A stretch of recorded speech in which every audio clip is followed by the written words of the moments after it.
வரும் சிங்கத்திலே ஓடி விளையாடி வரும் ஆடி விளையாடி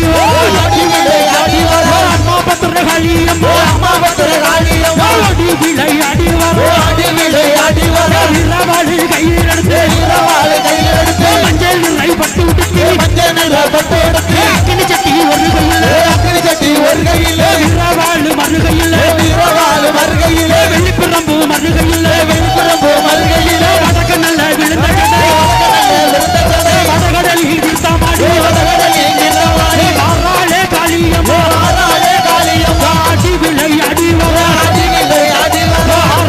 ஒடுகிற உத்தரமா என்றாயே உலகம் ஆழ்வவலே இன்று சடை உண்டனவோ அஞ்சு சடை கொண்டவளே அக்கினி முகம் ஆனவளே தேவி வாராகியம்மா ஆடி விளையாடி அதுக்கு வரும் துயரனவே யாரு தெரியும் காளியம்மா அருவலங்கும் மாரியம்மா ஓடி விளையாடி பெத்தவளே பெரியவளே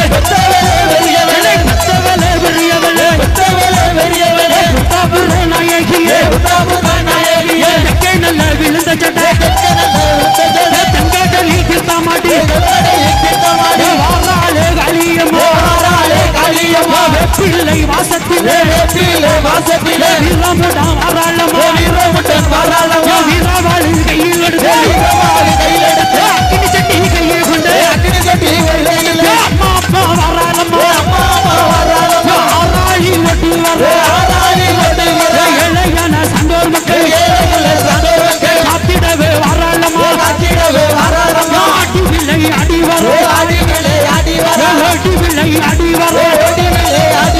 ஆராளி ஓடுகிறார்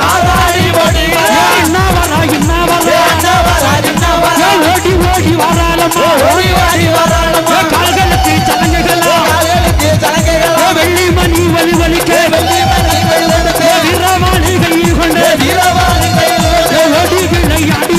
ஓடி விளையாடி பத்திரமா காளியம்மா குங்குமத்தின் கொட்டழகி வேதவள்ளி நாயகியே பொங்க வச்சோம் பூச வச்சோம்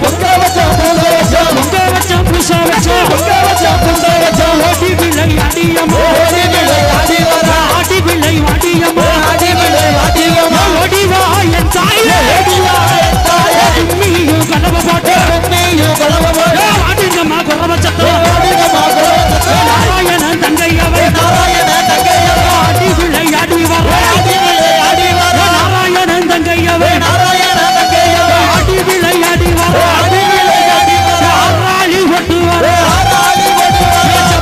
பட்டாடை தங்குடிச்சி வாராளம்மா வெப்பிள்ளை கையில் கொண்டு வீரவாளு கையில் கொண்டு ஓடி விளையாடி மங்காத தீபமாவே செந்தூர பட்டு வைக்க செப்ப பட்டு அட்டகாசம் உலகெல்லாம் காப்பவளே கலபத்தம் போடுங்கம்மா வாராளே காளியம்மா வாராளே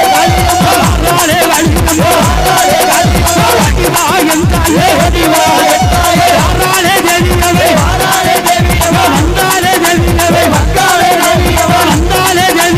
வந்தாலே தேவியவே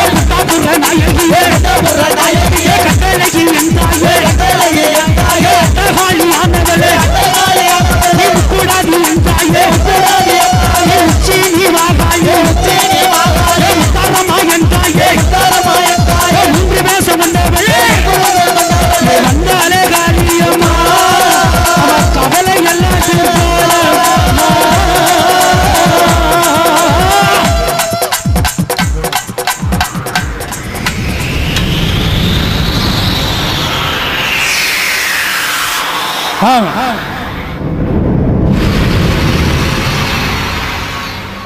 ஐயா எல்லாத்துக்கும் அந்த நம்ம சாமியாரை கூப்பிட்டு நாம வைக்க சொல்லுங்க ஐயா, எல்லாருக்கும் நாம வைக்க சொல்லுங்க. நாம வச்சாச்சா ஐயா உண்டு. எனவே நம்முடைய பத்ரகாளி நம்முடைய அம்மா கூப்பிட்டா வரமாட்டாளா? இந்த ஏழையான சான்றோரை காக்க வந்தவள் அல்லவா, தேவி வராகி அல்லவா, பிள்ளைகள் பேரிலே பாசம் வைத்திருந்தவள். சபைக்கு நேர வந்தவுடன் நாராயணமூர்த்தியை பணிஞ்சு, அண்ணா ஏ திருமாலே, இந்த பிள்ளைகளை நான் அற்புதமா வளர்க்கிறேன், அதற்கு முன்னதாக நீங்க தாலாட்டி சீராட்டி அதற்கு சேனை மது ஊட்டி பிள்ளைகளுக்கு கையில தாருமையா என்று அம்மை பத்ரகாளி கேட்க, அந்த பிள்ளைகளை அற்புதமாக எடுத்து தாலாட்டி நாராயணமூர்த்தி, சிவபெருமான், பிரம்மதேவன், விஷ்ணு மற்றும் விநாயகர், முருகப்பெருமான், 33 கோடி தேவர்கள், மகாலட்சுமி, சரஸ்வதி, எல்லா தெய்வ அரம்பையர்கள் எல்லாம் கூடி, அதுதான் சங்க கூட்டம் என்று சொன்னார்கள். சங்க கூட்டம் என்பது அதுதான். அது தெய்வங்கள் எல்லாம் அந்த சபையில அரிகோண மாமலையிலே சூழ்ந்தது இல்லையா. பழகடகர இட தெய்வம் சங்க கூட்டம்னா என்னது? தெய்வ சங்கங்களெல்லாம் சான்றோருக்கு பெயர் வைக்க சூழ்ந்தது, அது சங்க கூட்டம். இன்னைக்கு நாம என்ன செஞ்சுட்டு இருக்கிறோம்? என்ன செஞ்சுட்டு இருக்கோம்? ஏ ஓ யாம்பாட பக்கத்துல ஓம்பாடா யாம்பாடா காரண வேட கடவுளே. இன்னைக்கு அது ஐயா சொன்னாலும் ஒரு வேதம் தொப்பி உலகெல்லாம் போடணும்னா, இன்னைக்கு ஐயா வழியில ஒருத்தன் அங்க போடணுங்க, ஒருத்தன் இங்க போடணுங்க, என்னென்ன தான் நடக்குன்னே தெரியல. ஏன் ஐயா எல்லாத்தையும் சேர்க்க வந்தார், இப்ப நம்ம எல்லாரும் பிரிச்சுக்கிட்டு இருக்கிறோம் இல்லையா. எல்லாத்தையும் சேர்த்து கொள்ளு சிவஞான பொக்கணத்துல சேர்க்க வந்தாரு, இன்னைக்கு பிரித்து கொண்டு இருக்கிறோம். எனவே அந்த சங்க கூட்டங்கள் அதுல கூடியிருந்தது. அப்ப முதலாவது அம்மை சரஸ்வதி அம்மை, மகாலட்சுமி, இந்த சான்றோர் மக்களை உங்களை நம்மளை எடுத்து தாளாட்டினாங்க. அந்த தாளாட்டு நம்ம சுமதி அக்கா படிச்சா எப்படி இருக்கும்? உங்க பிள்ளை நீங்க எப்படி தாளாட்டி இருப்பீங்க? தாளாட்டுங்க பாப்போம். ஆரீரோ ஆராரோ ஆரீரோ. நல்ல பாட்டு தான் தாலாட்டு பாட்டு. இந்த பாட்டுல உங்களுக்கு தூக்கம் வருதா? கல்லது கிளி எரியும்போது தோணுதா? கொஞ்சம் பக்தி மூடு வந்துட்டு இருந்து நல்ல அழகா பக்தியோட இருந்தாங்க. ஆமா, இப்படி தாளாட்டுனா எந்த பிள்ளை தான் உறங்கும்? எனக்கு இப்படிதான் தெரியும். இப்படிதான் உங்களுக்கு தெரியும் இல்லையா? அந்த பிள்ளைகள் எப்படி துறக்கணும் சாமி, கண்ண துறக்கணும் சாமி, கைய கொடுக்கணும் சாமி, கண்ண துறக்கணும் சாமி, கைய கொடுக்கணும் சாமி. வேண்டாண்டி அம்பல பாவம் இப்பதான் கொஞ்சம் பக்தி மூடு இருந்துச்சு, குடியே கிடைக்க வந்திருக்காங்க இல்லையா. இப்படி எல்லாம் தாளாட்டுனா பிள்ளை விளங்குவாங்க. இந்த பிள்ளையை தூக்கி இடுப்புல தாய்காரி பால் கொடுப்பா, பால் கொடுத்துட்டு அதுக்கு வந்து சோறு கொடுப்பா. சோறு கொடுக்கும்போது எப்படி சொல்லி கொடுப்பா தெரியுமா?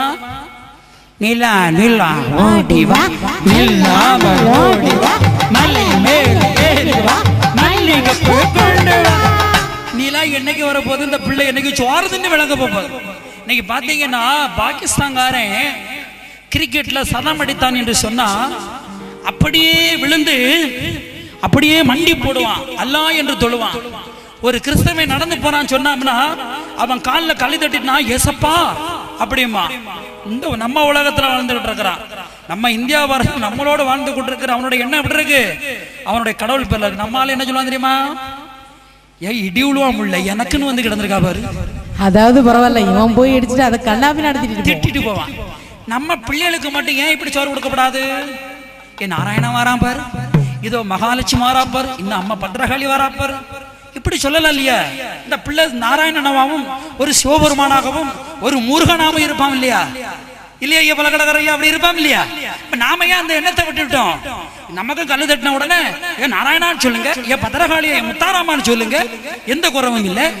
அண்ணன் சமைக்கும் பொழுது எம்மா எம்மா நல்ல பொங்கணும், பால் போல பொங்கட்டும் போடுங்க, அரிசியா உலையில போடுங்க, அது பொங்குங்க இல்லையா? நம்ம பிள்ளைக்கு சோறு கொடுக்கும் போது அந்த பிள்ளை தின்னாது, பக்கத்துல அப்பங்காரம் உட்காந்துருப்பான். இனி பூச்சாண்டி இருக்கா மாதிரி பிடிக்குதுன்னு சாப்பிடு மக்கா, என்ன கள்ள பையன் இருக்கா மாதிரி சாப்பிடு. அப்ப நம்ம பூச்சாண்டி கல்லுன்னு சொல்லி அது என்ன ஆயிரும்?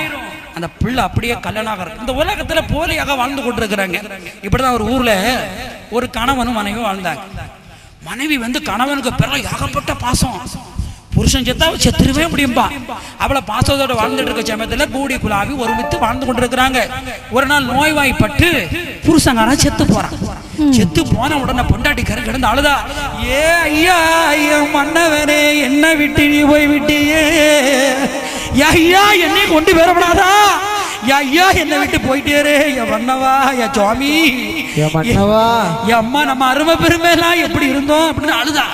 அப்போ உற்றார் உறவினெல்லாம் ஓடி வந்து எம்மா விதியின் பிரகாரம் செத்து போனா நீ கவலைப்படாதம்மா, சரி உன் புருஷனை நினைச்சுக்கிட்டு சந்தோஷமா வாழன்னு சொல்லி பிடிச்சி வச்சிருக்காங்க. எல்லாரும் ஊரெல்லாம் கூடி அவரை பாட கட்டி பெட்டியில தூக்கி வச்சு தூக்கிட்டு போறாங்க. அந்த அம்மா ஆட்களா விடுங்க, என்ன விடுங்க, என்னையும் சுடுகாட்டு கொண்டு போயிருங்க, என் புருஷனோட எரிச்சிருங்க இல்ல புதைச்சிருங்கன்னு சொல்லி அழுதா. அப்ப எல்லாரும் பிடிச்சு வச்சாச்சு, அம்மா நம்ம சுடுகாட்டு போகக்கூடாது, நம்ம பொம்பளைங்க இல்லை பிடிச்சு வச்சாச்சு. பெட்டியை பணத்தை தூக்கிட்டு போறாங்க. தூக்கிட்டு போகும்போது அங்க ஒரு பத்திராலயம் கோயில பக்கத்துல இருக்கிறது அங்க தள்ளி இருக்கு. அதுல ஒரு ஆலமரம் வந்து நிக்கிறது. அந்த மரம் வந்து இந்த பெட்டியான தட்டி அந்த அம்மையுடைய அருள்னாலையும் அந்த மரத்தினுடைய சக்தினாலையும் சேத்தவன் பிழைச்சிட்டான். பெட்டியில இருந்து துடிக்கான். பெட்டி இறக்கி பாக்குறாங்க, அவன் பிழைச்சிட்டான். நீ எப்படி பிழைச்சா? அந்த மரத்தினுடைய மகிமை, நான் பிழைச்சிக்கிட்டேன், என் பொண்டாடி நான் பார்க்கணும், என்னை கொண்டு வீட்டுல போடுங்க அப்படிங்க. அப்ப சரி என்ன சொல்லுது, சுடுகாட்டு போகாம ரிட்டர்ன் தூக்கி கொண்டு வீட்டுல வந்து விட்டாச்சு. பொண்டாடி கறி ஆச்சரியம் பார்க்க, என் புருஷன் செத்துல போனா எப்படி வந்தான், உன் புருஷன் தான், உன் பாசம் தானே எனக்கு தெரியல, இப்படி தூக்கிட்டு போனோம். அங்க ஒரு மரம், ஒரு சக்தி வாய்ந்த பத்திரகாளி அம்மனுடைய அருள் பெற்ற மரம். அந்த மரம் தட்டி உன் புருஷன் பிழைச்சிக்கிட்டாமா. சரி அப்படி இருக்கட்டும் சொல்லி இன்னும் கொஞ்ச நாள் பெரிய சந்தோஷம் வாழ்ந்துகிட்டு இருக்கிறாங்க. இன்னொரு நாள் அதே போல அவன் செத்து போறான். செத்து போகும்போது இதே போல கிடந்து அழுதா, என்ன கொண்டு போயிருக்க தூக்கிருக்கன்னு அழுதா. எல்லாரும் பிடிச்சு வச்சு அதை போல பெட்டி கட்டி தூக்கிட்டு ரெடியா போற இருக்கிறாங்க. அவ அழுதா பாருங்க, ஐயா ஐயா ஏயா ஊருக்காரங்களே, நீங்க தூக்கிட்டு போறது சரியா? அந்த மரம் தட்டிராம தூக்கிட்டு போங்க ஐயா புருஷனே, ஐயா அந்த மரம் தட்டிராம தூக்கிட்டு போங்க ஐயா. தூக்கிட்டு போறவங்களுக்கு ஏன்னா மரம் தட்டினா ரெண்டாவது திரும்பி வந்துருவாங்க வீட்டுக்கு. அப்ப இந்த உலகத்துல எப்படின்னா, நாம பாசம் இருக்கிறது போல நடித்து எல்லாரும் ஊழ கும்பிடு ஐயா உண்டு அப்படின்னு ஒரு ஊழ கும்பிடு நடிச்சு கொண்டு இருக்கிறோம். ஊழ கும்பிடே ஆகாதுங்க. அதாவது ஐயா சொல்லுவார்கள், எது வினை வந்தாலும் எண்ணமையாதே மகனே, நல்ல நினைவோக்கு நாளத்தனை ஆனாலும் கொல்லாது வாராது புவி வீதில் வாழ்ந்திருப்பான்.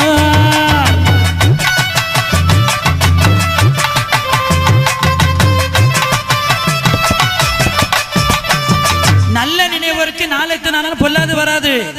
ஏது வினை வந்தாலும் என்ன வையாத சகஜமயிர். பூமியில நாம எல்லாரும் அண்ணன் தம்பிகள், உறவுக்காரர்கள், நாமெல்லாம் சொக்காரர்கள் இல்லையா? நாமெல்லாம் சொக்காரர்கள். சும்மா பாசலையா மாமா சித்தப்பா ஏன் நடிக்கிற, இது நடிக்காதே. உண்மையா வாழ்ந்துட்டு ஒரு நாள் வாழ்ந்தாலும் சுவாமி வேணந்தன போல வாழ்ந்துட்டு செத்துருல, எந்த பிரயோஜனம் இல்லையா? சுவாமி வேணந்தன போல வாழு, ஒரு ராமகிருஷ்ண பரமஹம்சரை போல வாழு, ஒரு வைகுண்ட சாமியை போல வாழ்ந்துட்டு போ. ஆக நான் எனக்கு உனக்கு சொல்லி நம்மளெல்லாம் சுவாமி வேணதான் சொல்லுவாங்க. என்ன நீங்க கும்பிடாதீங்க, நீங்க பிரம்மத்தை அடையதுக்கு தவம் பண்ணுங்க, தியானம் பண்ணுங்கன்னு சொல்லுவான். இன்னைக்கு எல்லாரும் என்ன கும்பிடுங்க, என்ன போடுங்க நம்ம நினைச்சுக்கிட்டு இருக்கிறோம். பிரஸ்டேஜ் பார்த்துக்கிட்டு இருக்கிறோம். இது எதுக்கு இங்க தேவையில்லை. உலகத்தில் அற்பமான வாழ்க்கை, அந்த அற்பமான வாழ்க்கை முடிந்த எம்பெருமான் ஆடிப்பாடி நாம எல்லோரும் ஆனந்தமாக கூடி குலாவி அந்த ஆண்டவனுடைய அருளை பெற்று நாம எல்லோரும் வாழ்வோம்.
பூவெடுத்து நாளும் நாங்க பக்தியோடு வணங்கிடுவோம் ஐயா. நன்னாரே நானே நன்னே நானே நன்னே நானே நன்னே நானே நானே நன்னாரே நானே நன்னே நானே நன்னே நானே நன்னே நானே நானே தானே தானே நன்னே நானே தானே தானே தானே நன்னே நானே.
நன்றி. நல்ல மேடை 3 கச்சேரி பத்தியல, அதான் மேடை நல்ல ஸ்ட்ராங். ஏன்னா நம்ம அக்கா ஆடும்போது மேடை தாங்கிட்டு பத்தியல, பரவாயில்ல. ஆமா, போன மேடைக்கு முந்தின மேடை இடிஞ்சு விழுந்துட்டு என்ன செய்யறது, ஆட்டம் அவள ஆட்டம். வரலாம் அப்படிதான். எனவே நண்பர்களே, ஐயாவுடைய பிள்ளைகளே, சந்ததிகள் தலைத்தவங்க நீங்களாம் நினைச்சது ஐயா தருவாருங்க நிச்சயமா. அந்த காலத்துல நம்ம அப்படி இருந்தோமா? அக்கா நம்ம சந்ததிகளை வளர்க்கின்ற பொழுது அந்த காலத்துல பிள்ளைகளை அப்படி போட்டுக்கொண்டு நம்ம அம்மாமார்கள், நம்மை பெற்ற அம்மை மாதா, பத்ரகாளி, மகாலட்சுமி, சரஸ்வதி எல்லோரும் இந்த பிள்ளைகளை எடுத்து அற்புதமா தொட்டில போட்டு இல்ல கையில வைத்துக் கொண்டு அது இப்படி தாளாட்டினா எப்படி அது மேக்கப்போம தெக்க வரும். இன்னைக்கு எப்படி பிள்ளைகளை தாளாட்டுறாங்க? ஒரு மிதி, அது மேல போதே கீழே வருது, ஏன் மேல போதே கீழே வருது, ஏன் செல்ல பிள்ளை செவுத்துல முட்டிட்டு மண்டையும் போட்டு இன்னைக்கு அப்படியே இருக்கு சில இதுல இல்ல. அந்த காலத்துல பிள்ளைகள் அப்படி போட்டுக்கிட்டு அற்புதமா தாளாட்டுனாங்க. ஆராரோ ஆரிராரோ ஆரிராரிராரிராரோ ராராரோ ராரிராரோ ஆரிராரிராரிராரோ ஆராரோ ஆரிராரோ ஆரிராரிராரிராரோ ஆராரோ ஆரிராரோ ஆரிராரிராரிராரோ வைகுண்ட கண்ணோ வாரம் பெற்ற மாதவமோ கைகள் வித்தையில்ல எமக்கா வருத்தறிந்த உத்தமரோ ஆராரோ ஆரிராரோ ஆரிராரிராரிராரோ ஆராரோ ஆரிராரோ ஆரிராரிராரிராரோ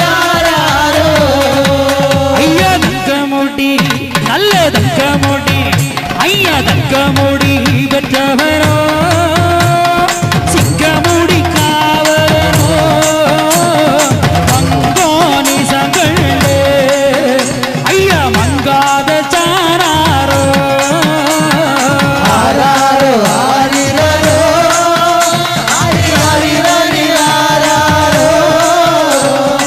ஆராரோ ஆரிராரோ ஆரிராரிராரிராரோ பிள்ளைகளை இப்படி தாளாட்டுனாங்க நம்மளை பெற்ற தாய்மார்கள். வைகுண்ட கண்ணா நீ யார்? பிள்ளைகள் இப்ப பாத்தீங்கன்னா பிள்ளைகளை நம்ம ஸ்கூலுக்கு அனுப்புவோம்ல, அந்த பிள்ளைகள் கொஞ்சம் மார்க் கம்மியா வாங்கியிருப்பான். அதனால பிள்ளைகளை திட்டி விடக்கூடாது. சரியாமாக்கா, இன்னைக்கு போனா போட்டு நாளைக்கு நல்லபடி மக்களே அப்படின்னு சொல்லி பாருங்க. அந்த பிள்ளை கேட்கும், ஏய் இடி விழுவா எனக்குன்னு பிறந்திருக்கிறான் பாரு, தகப்பனுக்கு பிள்ளை தப்பாம பிறந்திருக்கு, இடி விழுவான் எனக்குன்னு வாச்சிருக்கான். இந்த பிள்ளைய நாசமா போனவன இப்ப எதில போனவன் ஐயா சொல்லுவாருங்க, கொல்லென்ற வார்த்தை பேசாதே, சத்துருவோடும் சாந்தரமுடையிரும் புத்திரரோடு பேசியிரு. கொல்லென்ற வார்த்தை இப்படிதான் பாத்தீங்கன்னா, ஒரு ஊர்ல ஒரு நாராயணசாமி கோயில் இருக்கு. அந்த கோயில்ல ஒரு அம்மா கஷ்டத்தோட போய் பூசாரிட்ட போய், ஐயா ஐயா நாராயணா என் பரம்பொருளே, நான் கஷ்டத்தோடு இருக்கிறேன் ஐயா, என் குடும்பம் வாழணும், இந்த ஊர் சளைக்கணும், ஏதாச்சும் நீங்க எங்களுக்கு அல்பாலிக்கணும் ஐயா என்று சொன்ன உடனே பூசாரி ஐயா கிட்ட கேட்டு 3 தேங்காயை கையில கொடுத்தா. இந்த அம்மா 3 தேங்காய் வாங்கி வீட்டுக்கு வந்தா, அன்னை நல்ல வசதி ஆயிட்டா, வசதி வாய்ப்போட எல்லோரும் குடும்பத்தோட சிறப்பா இருக்காங்க. பக்கத்து வீட்டுக்காரி பார்த்துட்டே இருந்தா, புருஷனை பார்த்து ஏன் இடி உருவானே, ஏன் நாசமா போனவனே, நீரு தவலாவே அடிச்சிட்டு வரும். ஏன் பக்கத்து வீட்டுக்காரி போய் ஐயா கிட்ட போய் நாராயணசாமி கிட்ட போய் எனக்கு 3 தேங்காய் வேண்டது, நீ வசதி வாய்ப்போட இருக்கா, நீ எனக்குன்னு வாச்சிக்கா பாரு, பெத்து போட்டிருக்கா பாரு, பின் நீரும் போய் அதை கேட்கப்படாதுன்னு சொல்லி பொண்டாட்டி தொல்லை தாங்க முடியல. நேர போனாரு கோயில போய், ஐயா என் பொண்டாட்டி தொல்லை தாங்க முடியல ஐயா, எனக்கும் ஏதாச்சும் அருள் கூட. அதே போல 3 தேங்காயை பூசாரி கொடுத்து விட்டா. வீட்டுல பொண்டாட்டி கையில கொடுத்தான். பொண்டாட்டிக்காரி தேங்காயை உடைக்கா, இங்க என்ன மயிரா இருக்கு அப்படின்னு வீடு நிறைய மயிராகி போச்சு. ரெண்டாவது சொன்னா, ஏன் ஒண்ணுமே இல்லாம அந்த போட்டு அப்படின்னா வீடே கிடையாது, வீடே காலி, ஒண்ணும் கிடையாது. இந்த உழுவு மீன் இருக்கு பாருங்க, நடு நடு இதே போல வீடு முழுக்க இருக்கு. அந்த எண்ணம் நாம என்ன நினைக்கிறோமோ அதுதான் நடக்கும். அப்படித்தானே நம்ம இந்து மதம் தான் சொல்லுகிறது, 4 வேதமும் அதைத்தான் சொல்லுகிறது. ரிக் யஜுர் அதர்வண சாம 4 வேதங்களும் நீ எதை நினைக்கின்றாய் அது வாய் வாய். அப்படித்தானே இப்ப நம்ம நினைப்பு எப்படி இருக்கணும்? நல்ல நினைவோருக்கு நாள் எத்தனை நாளும் கொல்லென்ற வார்த்தை பேசாதீங்க. பிள்ளைகளை நீ யாரு? குகையால பிறந்தவனடா நீ, அடவு 18 அலங்கார வரும்போது கண்டவன். பத்திரகாலம் எப்படிதான் அந்த பிள்ளைகளை வளர்த்து ஆளாக்கி இந்த நாட்டை ஆண்ட சோழ மன்னன் பார்த்தான். இந்த சான்றோர் மக்களுக்கு வந்து அப்படி வியப்பித்து போனாங்க. என்ன திறமை, என்ன தேஜஸ், என்ன அழகு, என்ன சக்தி வாய்ந்தவன் என்று நாட்டை கொடுத்து, முடிக்கு முடியும் கொடுத்து, கப்பம் கொடுத்து, வேளம் பறி கொடுத்து இந்த நாடார்களை, உண்மையை சொல்றேன், அன்னை நாட்டை ஆண்டது இந்த நாடார்கள், இந்த ஜானார்கள் ஆண்டார்கள். இந்த மக்களுக்கு பட்டயம் கொடுத்தான் இல்லையா? நாட்டை கொடுத்து குல்லாக்கள் பாலராஜ் நாடார் கோபாலகிருஷ்ணன் அண்ணலிங்கம் அவர்கள் கருணையோடு நம்முடைய கலைக்குழுவை இங்கே நம்முடைய அற்புதமாக கூட்டாம்பள்ளியிலே ஸ்ரீமன் நாராயணசாமி திருக்கோவிலே ஏற்பாடு செய்திருந்த அவர்களுக்கு நம்ம எல்லோரும் சேர்ந்து நன்றியை தெரிவித்துக் கொண்டு, அன்பர்களை யாவுடைய பிள்ளைகளே தொடர்ந்து நிகழ்ச்சியை நம்ம பார்ப்போம். எனவே இந்த உலகத்துல பாருங்க நமக்கு என்ன கஷ்டம், சோறு போட்டு ஒழுங்கா திங்க முடியல, கரண்ட் இல்லை, இன்னைக்கு கரண்ட் பிரச்சனை தான் ஏகப்பட்ட பிரச்சனை ஆகி போச்சுன்னா இன்னைக்கு அவளை ஜனதொகை பெருகி போச்சு. ஏன்னா அவங்கள சொல்லியும் குத்தம் இல்லை, நாம எல்லாரும் அந்த பணிவிடைகளை கரெக்டா இருக்கணும். ஏன்னா நம்ம நாட்டை ஆண்ட சான்றோர் மன்னர்கள், இந்த சோழ மன்னர் நமக்கு இத்தனை நாட்டை ஆள வச்சக்கூடிய நாம அந்த காலத்துல அந்த நிலையில இருந்தார்கள். ஒவ்வொரு அம்மமார்களும் நம்ம செய்யக்கூடிய அம்மமார்களை மட்டும் நம்ம ஆண்களும் சரி பிரஸ்டீஜ் இல்லாம, அதாவது கோபம் இல்லாம, ஆணவம் கண்மை இல்லாம நம்ம எல்லாம் ஒன்னாக இருந்து கொண்டு அற்புதமாக தினசரி நீங்க செய்யக்கூடிய தொழில் என்னன்னா, விடிய காலம் ஆனா 4 மணி ஆனா எல்லோரும் எழுந்திருச்சு தியானம் பண்ணுங்க, வீட்டுல விளக்கு ஏற்றி வைத்துக் கொண்டு இதோ அந்த மகாவிஷ்ணுடைய உருவத்தை நீங்க மனதில் நினைத்துக் கொண்டு நீங்க ஒவ்வொருவரும் 10 நிமிடம் தியானம் பண்ணி பாருங்கள், அபியாசம் செய்யுங்க. எனவே அந்த பணம் பொருள் நமக்கு அருள் தருவார். எனவே நம்ம அந்த நிலையில் நீங்க யாராவது விடிய காலம் 4 மணிக்கு விளக்கு ஏற்றுறீங்களா? விளக்கு ஏற்றுறீங்களா? நம்ம இந்து மதம் சொல்லுகிறது, நாங்க வேதமைத்து தான் சொல்லுகிறது. யாராவது இது விளக்கு ஏத்துறோமா? கை தூக்க பாப்பா. ஒரே ஒரு ஆள் அந்த ஒரு ஆள் கடை கை தட்டுங்க, நீங்க எல்லாம் சேர்ந்து அவங்களுக்கு கை தட்டுங்க. பாத்தியலா? சரி இல்ல அவங்க ஒரு ஆளு கை தட்ட சொன்ன பத்தியாங்க, இங்க இருந்து கை தட்ட இவங்க கை தட்ட மாட்டாங்க. இல்ல அந்த அக்காளுக்கு வீட்டுக்காரங்க பக்கத்துல இருக்காங்களா, ஏன் கேட்கணும்ல, அவங்க ஏத்துதாங்களா ஏத்தலன்னு? அதெல்லாம் ஏத்தவங்க பொய் சொல்ல மாட்டாங்க. ஐயா நாங்க எந்திக்கிறதுக்கே 8 மணிக்கு ஆகுது. ஓ அப்படியா? ஆமா. என்ன பாத்தீங்கன்னா நீங்க என்ன செய்யுங்க, அதாவது நம்ம விளக்கு ஏற்றி வைத்துக் கொண்டு அந்த விளக்குக்கு முன்னாடி அம்மனை வழிபடக்கூடியவங்க எல்லாம் ஓம் ஆதிபராசக்தியே போற்றி, ஓ மகாலட்சுமியே போற்றி, ஓம் ஓம் என்று சொல்லுங்க. ஓம் என்று சொன்னா உயிர் என்று பொருள். அந்த உயிர் தான் அந்த ஆதிபராசக்தி, அந்த உயிர் தான் அம்மை மகாலட்சுமி, அந்த உயிர் தான் அன்னை பத்திரமா காளி, அந்த உயிர் தான் நமோ நாராயணன். அதாவது சொல்லுகின்றோம் ஓம் நமோ நாராயணாய போற்றி. எங்க ஒரு தடவை சொல்லுங்க பாப்போம்.